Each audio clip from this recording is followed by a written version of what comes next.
નમસ્કાર વિદ્યાર્થી મિત્રો, ફરીથી આપણે ડિજિટલ પ્લેટફોર્મ પર આપ સૌનું હાર્દિક સ્વાગત કરું છું દોસ્તો. આપણે વિદ્યાર્થી મિત્રો જે શ્રી ગોવિંદ ગુરુ યુનિવર્સિટી સંલગ્ન જે પેરામેડિકલ વિભાગનો જે ડિપ્લોમાનો સર્ટિફાઈડ કોર્સ છે, જે સેનિટરી ઇન્સ્પેક્ટરનો કોર્સ છે, તે સંબંધિત આપણે પૂરા અભ્યાસક્રમ વિશે આપણે ભણવાનું છે. સંપૂર્ણ અભ્યાસક્રમ આપણી યુટ્યુબ ચેનલ પર તમારો અભ્યાસક્રમ કવર કરવામાં આવશે. તેમજ પ્રેક્ટિકલ જે ફિલ્ડ વર્કનું કામગીરી છે તેનું પણ આપણે સતત તાલીમાર્થી તરીકે ટ્રેનિંગ સ્વરૂપે આપણે વિડીયોનું સુવિધાઓ તમારા માટે ઉપલબ્ધ કરીશું. તો ચાલો વિદ્યાર્થી મિત્રો, આજનો આપણો ટોપિક છે જે પેપર 1 છે, ફાઉન્ડેશન કોર્સ, તેની અંદર યુનિટ 1નું આપણે શરૂઆત કરીએ. તો આરોગ્યનો અર્થ વિદ્યાર્થી મિત્રો એક સફર એવું કહી શકાય છે. તો કે પ્રાચીન જે વિચારધારાથી લઈને આધુનિક જાહેર આરોગ્ય સુધી આપણે સ્વસ્થ હોવાનો અર્થ કેવી રીતે શીખીએ. તો કે વિદ્યાર્થી મિત્રો, આરોગ્યનો અર્થ એક એવો શબ્દ છે કે જેને આપણે એક નવી સફર એટલે કે એક નવું જીવન એવી રીતે વર્ણવી શકીએ છીએ.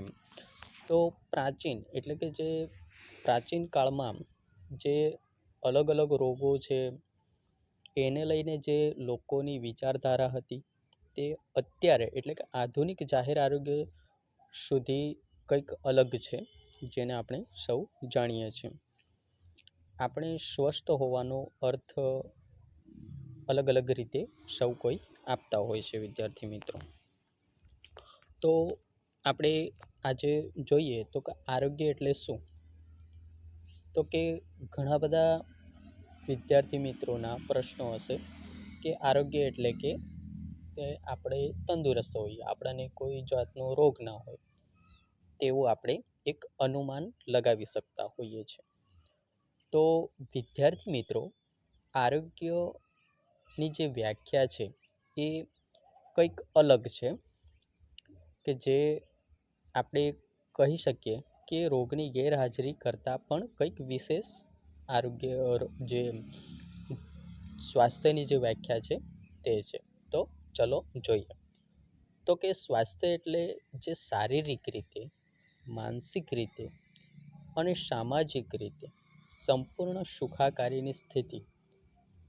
ફક્ત રોગ કે અશક્તિની ગેરહાજરી જ નહીં, તેવી જે વ્યાખ્યા જે છે સ્વાસ્થ્યની, તે વિશ્વ આરોગ્ય સંસ્થા WHOએ 1948માં આપી હતી. સ્વાસ્થ્યની વ્યાખ્યા એટલે કે શારીરિક રીતે, માનસિક રીતે, સામાજિક રીતે, આધ્યાત્મિક રીતે તંદુરસ્તી હોય તેને સ્વાસ્થ્યની વ્યાખ્યા કહેવાય છે, જેને આધુનિક વિચારધારા સ્વાસ્થ્યને બહુ પરમાણ્ય માને છે. કેવી રીતે વિદ્યાર્થી મિત્રો? તો કે આપણે શારીરિક રીતે પણ સ્વસ્થ હોવા જોઈએ, માનસિક રીતે પણ સ્વસ્થ હોવા જોઈએ, સામાજિક રીતે તેમજ આધ્યાત્મિક, ભાવનાત્મક અને વ્યવસાયિક રીતે પણ આપણે સ્વાસ્થ્ય હોવા જોઈએ. તો જ ખરેખર આપણે સ્વાસ્થ્ય એટલે કે તંદુરસ્ત છે તેવું કહી શકાય છે વિદ્યાર્થી મિત્રો. એટલે કે આ મુજબ સ્વાસ્થ્યની વ્યાખ્યા આપણી વિશ્વ આરોગ્ય જે સંસ્થા છે, જેને આપણે શોર્ટ ફોર્મમાં WHO એટલે કે વર્લ્ડ હેલ્થ ઓર્ગેનાઇઝેશન તરીકે ઓળખતા હોઈએ છીએ વિદ્યાર્થી મિત્રો. એક વ્યક્તિથી સમુદાય સુધી એટલે કે એક વ્યક્તિથી લઈ અને પૂરા જન સમુદાય સુધી જાહેર આરોગ્યનો ઉદ્દેશ શું છે તે વિશે આપણે સમજીએ. તો કે જાહેર આરોગ્ય રોગને રોકવા,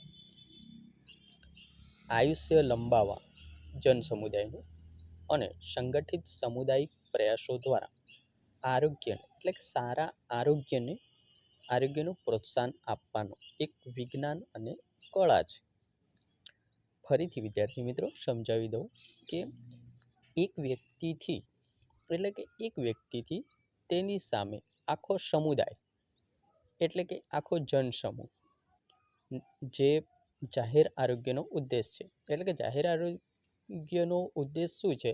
તો વિદ્યાર્થી મિત્રો, એક વ્યક્તિથી લઈને પૂરા જન સમુદાય સુધી જાહેર એટલે કે આરોગ્યની તમામ સેવાઓ પૂરી પાડવા, એટલે કે જે સરકારશ્રીની જે ધારાધોરણ મુજબ જે આરોગ્યની જે સેવાઓ છે તે એક વ્યક્તિથી લઈને પૂરા સમુદાય સુધી તેનો લાભ મળવો જરૂરી છે વિદ્યાર્થી મિત્રો. તો વિદ્યાર્થી મિત્રો, જાહેર આરોગ્ય એ રોગને રોકવા માટે કામ કરે છે. સમુદાયના જે આયુષ્ય છે તે લંબાવવા અને સંગઠિત સામુદાયિક પ્રયાસો દ્વારા અલગ અલગ મંડળો, અલગ અલગ ટ્રસ્ટો દ્વારા આરોગ્ય વિશે પ્રોત્સાહન આપતું એક વિજ્ઞાન અને કળા છે.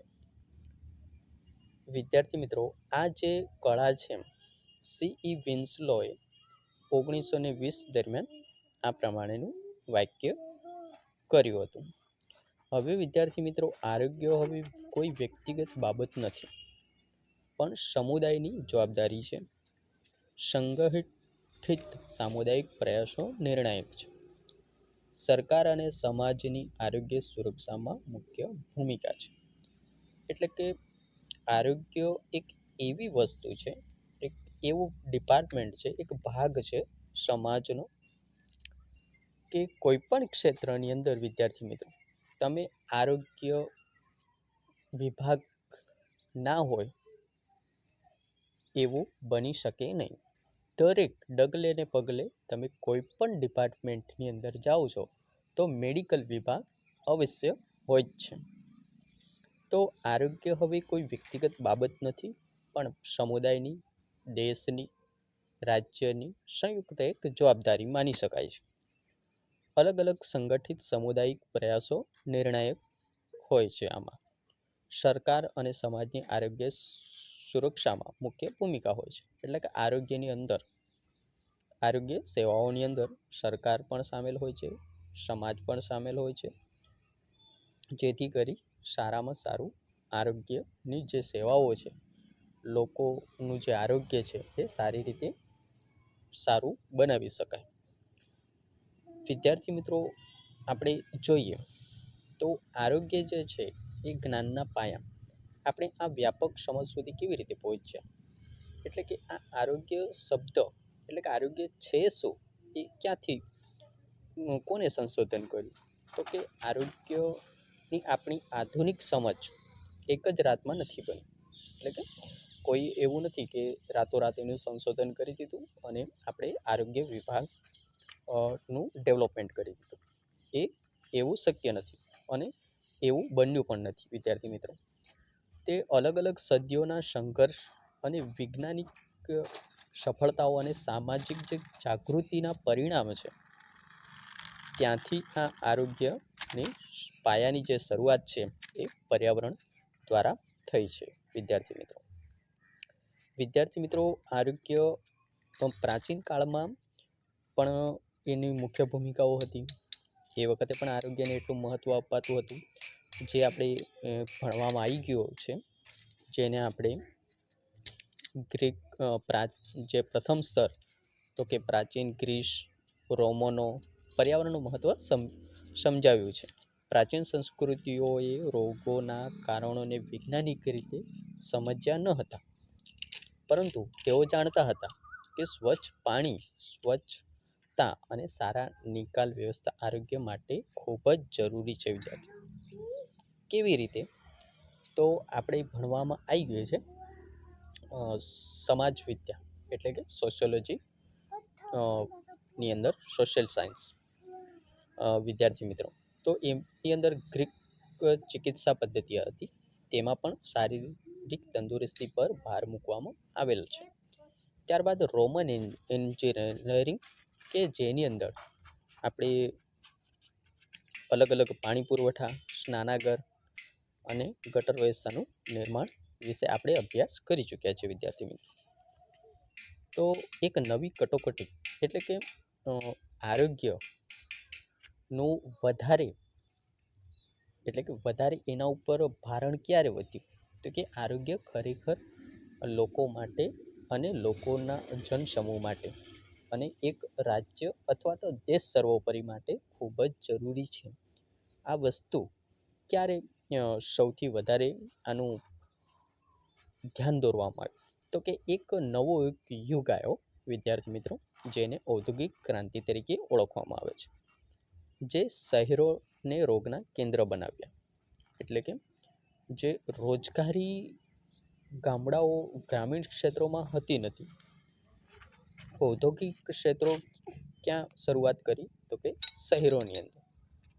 તો ત્યાં શહેરોની અંદર આડેધડ કોઈ પણ પ્લાનિંગ વિના જે ઔદ્યોગિકરણ કરવાની શરૂઆત થઈ, ત્યાં યુવાઓ જે ગ્રામીણ ક્ષેત્રની રોજગારી માટે શહેરમાં આવીને વસ્યા. તો કોઈ પણ પ્રકારનું પ્લાનિંગ વગર, ગીચતા, કોઈ સુવિધાઓનો અભાવ, તેના લીધે શું થયું? શહેરોની અંદર ગંદકી વધવા લાગી. ગંદકીના લીધે સ્વચ્છતાના અભાવને કારણે અલગ અલગ રોગો, જેમ કે ચેપી રોગો છે, શ્વાસના રોગો છે, એવા અલગ અલગ રોગોનું નિર્માણ થવા લાગ્યું. વિદ્યાર્થી મિત્રો, 19મી સદીની શરૂઆતમાં ઔદ્યોગિક ક્રાંતિએ વિકાસ તો આણ્યો, એટલે કે જે યુવાઓને રોજગાર તો મળ્યો, પરંતુ તેની સાથે ગીચ વસ્તી, ગંદી ઝૂંપડપટ્ટીઓ, પ્રદૂષણ અને રોગચાળાનો ભયાનક વારસો પણ લાવ્યો. એટલે કે ઔદ્યોગિક ક્રાંતિ એક સમયે મિલનો સારું એવું પરિણામ પણ લાવી અને તેની સામે ખરાબ પણ પરિસ્થિતિ ઊભી થઈ. એટલે કે જૂની પર્યાવરણીય સમજ હવે અપૂરતી હતી. એટલે કે ઔદ્યોગિક ક્રાંતિ સારું એવું ડેવલપમેન્ટ પણ કર્યું, તેની સામે તેના અલગ ફાયદાઓ પણ થયા અને ગેરફાયદાઓ પણ થયા. વિદ્યાર્થી મિત્રો, ત્યારબાદ આપણે જોઈએ વિદ્યાર્થી મિત્રો, તો કે ધ ગ્રેટ સેનિટરી અવેકનિંગ, જ્યારે ગંદકીએ વિજ્ઞાનનો જન્મ આપ્યો. હવે ધ ગ્રેટ સેનિટરી અવેકનિંગ શું છે વિદ્યાર્થી મિત્રો, તે વિશે આપણે સમજીએ. તો ઇંગ્લેન્ડમાં 19મી સદીના મધ્યમાં એક નવી ચળવળ શરૂ થઈ. આ ચળવળનો આધાર મિયાસ્મા થિયરી, એટલે કે વિદ્યાર્થી મિત્રો, ખરાબ હવાથી રોગ ફેલાય છે પર હતો. ભલે તે સિદ્ધાંત ખોટો હતો, પરંતુ તેના કારણે થયેલા સુધારાઓએ લાખો જીવ બચાવ્યા. ધ ગ્રેટ સેનેટરી અવેકનિંગ શું છે વિદ્યાર્થી મિત્રો? તો કે મુખ્ય પરિણામો શું છે? તો કે ગંદકી, ગરીબી અને રોગ વચ્ચેનો સંબંધ સ્થાપિત થયો. જાહેર આરોગ્ય માટે રાજ્યની જવાબદારીનો સિદ્ધાંત ઉભરીને આવ્યો. એટલે કે પહેલાં સરકાર પણ આરોગ્ય પ્રતિ એટલું ધ્યાન દોરતી નથી, જવાબદારી માનતી નથી. પણ જ્યારે ધ ગ્રેટ સેનિટરી અવેકનિંગ, એટલે કે જે નવો એક નિયમ લાગુ પડ્યો, ત્યારે સરકાર પણ ખરેખર જાગી અને અલગ અલગ જગ્યાએ અવેરનેસ ફેલાવી આરોગ્યની. આ આંદોલનના પ્રણેતા, એટલે કે જે ધ ગ્રેટ સેનિટરી અવેકનિંગ આંદોલનના પ્રણેતા એડવિન ચેડવિક વિદ્યાર્થી મિત્રો હતા. તેમને રિપોર્ટ 1842માં, તેમના ઐતિહાસિક 1842ના report the sanitary condition of the labouring population એ સ્પષ્ટપણે દર્શાવ્યું કે કેવી રીતે બિન આરોગ્યપ્રદ પરિસ્થિતિઓ લોકોના જીવનને ટૂંકાવી રહી છે. એટલે કે અમુક એવા રોગો કે જેનાથી મનુષ્યનું જીવન ટૂંકું બનતું હતું. ત્યારબાદ 1848માં આ રિપોર્ટના પરિણામે ઇંગ્લેન્ડમાં પબ્લિક હેલ્થ એક્ટ ઓફ 1848માં પસાર થયો. એટલે કે ત્યાં કાયદો પસાર કરવામાં આવ્યો, જે અત્યારે વિદ્યાર્થી મિત્રો આધુનિક જાહેર આરોગ્ય કાયદાનો પાયો બન્યો છે. વિદ્યાર્થી મિત્રો, એક વણઉકેલાયેલ રહસ્ય, ગંદકી તો દૂર થઈ, પણ રોગનું સાચું કારણ શું હતું તે કોઈ જાણી શક્યું ન હતું. સ્વચ્છતા સુધારાઓથી પરિણામો મળ્યા, પરંતુ કોઈની ખાતરી નહોતી કે તે કેવી રીતે કામ કરે છે. મિયર્સમાર્શનો સિદ્ધાંત રોગના ફેણે સમજાવી શક્યો નહીં. વિજ્ઞાન એક નવા જવાબની શોધમાં હતું. એટલે કે અલગ અલગ રોગો ઉપર અલગ અલગ પ્રયોગો એટલે કે એનો અભ્યાસ કરવામાં આવ્યો. રોગ શા માટે થાય છે, ક્યાંથી થાય છે, શેના દ્વારા ફેલાય છે, વ્યક્તિને એટલે કે મનુષ્યને કેવી રીતે ચેપ લાગે છે, ચેપ લાગ્યા પછી તેના લક્ષણો શું હોય છે, ત્યાર પછી તે કે જે ચેપી બને છે તેને બચાવવા માટે શું પગલાં લઈ શકાય, તેવા અલગ અલગ અભ્યાસો માટેનું સંશોધન ચાલ્યું. બીજું સ્તર જોઈએ તો જંતુશાસ્ત્રી યુગ અને રોગના વાસ્તવિક કારણોની શોધ. 19મી સદીના ઉત્તરાર્ધમાં વિજ્ઞાને એક મોટી છલાંગ લગાવી. વૈજ્ઞાનિકોએ સાબિત કર્યું કે મોટાભાગના ચેપી રોગો છે એ ખરાબ હવા દ્વારા નહીં, પરંતુ જે સૂક્ષ્મ જીવો એટલે કે જંતુઓ દ્વારા થાય છે. વિદ્યાર્થી મિત્રો, આ જર્મ થિયરી જાહેર આરોગ્યની દિશા હંમેશ માટે બદલી નાખી હતી. એટલે કે વાતાવરણની અંદર જે એકદમ સૂક્ષ્મ જે બેક્ટેરિયાઓ છે, જંતુઓ છે, તેના દ્વારા રોગો ફેલાય છે એવું સાબિત થયું. ત્યારબાદ વિદ્યાર્થી મિત્રો, તો કે વૈજ્ઞાનિક પ્રણેતાઓ લુઈ પાશ્ચર અને રોબર્ટ કોચ. લુઈસ પાશ્ચર 1857-1881 તેમણે સાબિત કર્યું કે સૂક્ષ્મ જીવો રોગ પેદા કરી શકે છે અને રસીકરણ દ્વારા તેને રોકી શકાય છે. રોબર્ટ કોચ તેમણે કોલેરા અને ક્ષય રોગના જંતુઓને અલગ કરી અને રોગના ચોક્કસ કારણને ઓળખવાની પદ્ધતિ સ્થાપિત કરી. જાહેર આરોગ્યના વિકાસના સીમાચિહ્ન. તો કે વિદ્યાર્થી મિત્રો, જે જાહેર આરોગ્યના તેમની શરૂઆત થઈ પછી ધીમે ધીમે તેનો વિકાસ થયો, તેના સીમાચિહ્નો વિશે આપણે જોઈએ. તો કે પ્રાચીન યુગમાં ગ્રીક અને રોમન સંસ્કૃતિ, ત્યારબાદ the great sanitary awakening, Edwin ચેડવિક 1842-1848 દરમિયાન જંતુશાસ્ત્રી યુગ આવ્યો, પાશ્ચર અને કોચ. ત્યારબાદ સામાજિક ચિકિત્સા, જે પ્રથમ અને બીજું વિશ્વયુદ્ધ પછી. ત્યારબાદ આપણે ત્રીજું સ્તર જોઈએ વિદ્યાર્થી મિત્રો, તો કે સામાજિક ચિકિત્સા અને રોગના મૂળ કારણો શું. તો કે બંને વિશ્વયુદ્ધો એ સ્પષ્ટ કર્યું કે રોગના જંતુઓ માત્ર એક ભાગ છે. એટલે કે આ બે વિશ્વયુદ્ધો થયા, પ્રથમ વિશ્વયુદ્ધ અને બીજું વિશ્વયુદ્ધ. ત્યાર પછી ખરેખર રોગોની રોકથામ માટેની શરૂઆત થઈ. રોગના જંતુઓ માત્ર એક ભાગ છે. ગરીબી, અજ્ઞાનતા, બેરોજગારી અને સામાજિક અસમાનતા જેવી પરિસ્થિતિઓ લોકોને રોગ માટે વધુ સંવેદનશીલ બનાવે છે. આરોગ્ય માત્ર તબીબી સમસ્યા નથી, પરંતુ એક સામાજિક, આર્થિક અને રાજકીય મુદ્દો પણ છે. આ વિચારને સામાજિક ચિકિત્સા તરીકે ઓળખવામાં આવ્યો. ગ્રીક અને રોમન સંસ્કૃતિ, એડવિન ચેડવિક, પાશ્ચર અને કોચ, પ્રથમ અને બીજું વિશ્વયુદ્ધ. સંપૂર્ણ ચિત્ર આરોગ્યના નિર્માણના સ્તરો.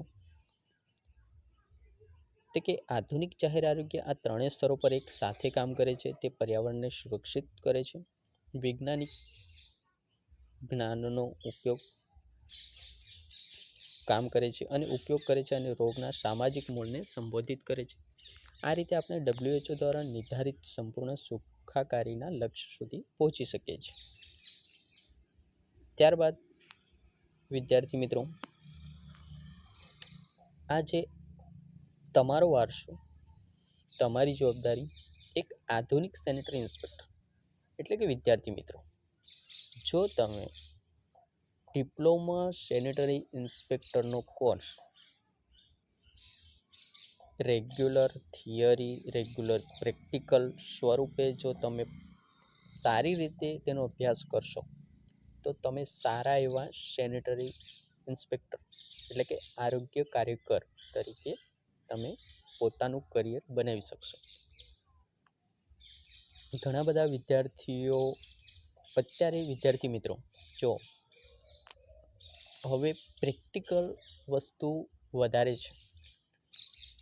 કોઈ પણ ફિલ્ડમાં તમે પ્રેક્ટિકલમાં સારા હશો તો તમને કોઈ પણ એ વસ્તુની ફાવટ તાત્કાલિક ધોરણે તમને આવડી જશે.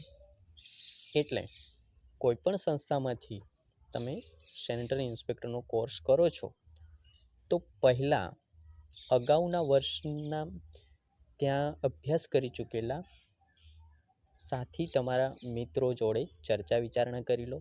એકવાર સંપૂર્ણ માહિતી લઈ લો ત્યાંની સંસ્થાની કે શું અભ્યાસક્રમ જે સરકારશ્રીના ધારાધોરણ મુજબ અભ્યાસક્રમ સંપૂર્ણ રીતે ભણાવવામાં આવે છે કે કેમ, સારી રીતે પ્રેક્ટિકલ કરાવવામાં આવે છે કે કેમ, તે તમે અગાઉ ભણેલા અથવા તો જે તે સંસ્થા સાથે એકવાર તમે મુલાકાત કરી લો. ત્યાર પછી તમે તમારો જે કોર્સ છે ડિપ્લોમા સેનેટરી ઇન્સ્પેક્ટરનો એ તમે અભ્યાસ કરી શકો છો. તો વિદ્યાર્થી મિત્રો, આ આપણો પહેલો વિડીયો છે. આના પછી આપણા યુનિટ 1ના અલગ અલગ વિડીયો મૂકવામાં આવશે વિદ્યાર્થી મિત્રો. તો તમને આ વિડીયો દ્વારા માહિતી મળી હોય તો આપણી યુટ્યુબ ચેનલને સબસ્ક્રાઈબ કરી જે બેલનું નોટિફિકેશન છે તે તમે ચાલુ કરી શકો છો, જેથી આરોગ્ય બાબતની સંપૂર્ણ જાણકારી, આરોગ્યની કોઈ પણ ભરતી છે તે પણ આપણી યુટ્યુબ ચેનલ પર આવશે. જેથી કરી તમે સપોર્ટ કરો. તમારો સપોર્ટ એ જ મારું મોટિવેશનલ છે. તમામ બેઝિકથી લઈને એડવાન્સ સુધીની માહિતી આપણી આ યુટ્યુબ ચેનલ ઉપર તદ્દન ફ્રી, કોઈ પણ આનો ચાર્જ નથી વિદ્યાર્થી મિત્રો. સાચી માહિતી તમારા સુધી પહોંચે, એક મધ્યમ વર્ગ સુધી પહોંચે અને પોતાનું જે સપનું છે પોતાના કુટુંબ માટે, પોતાના પરિવાર માટે તે સાકાર કરી શકે. એ જ આપણું મિશન છે, બેરોજગારી સે આઝાદી. ચલો વિદ્યાર્થી મિત્રો, ફરીથી મળીશું ચેપ્ટર 1ના સેકન્ડ વિડીયો. ત્યાં સુધી સૌને જય હિન્દ, જય જય ગરવી ગુજરાત.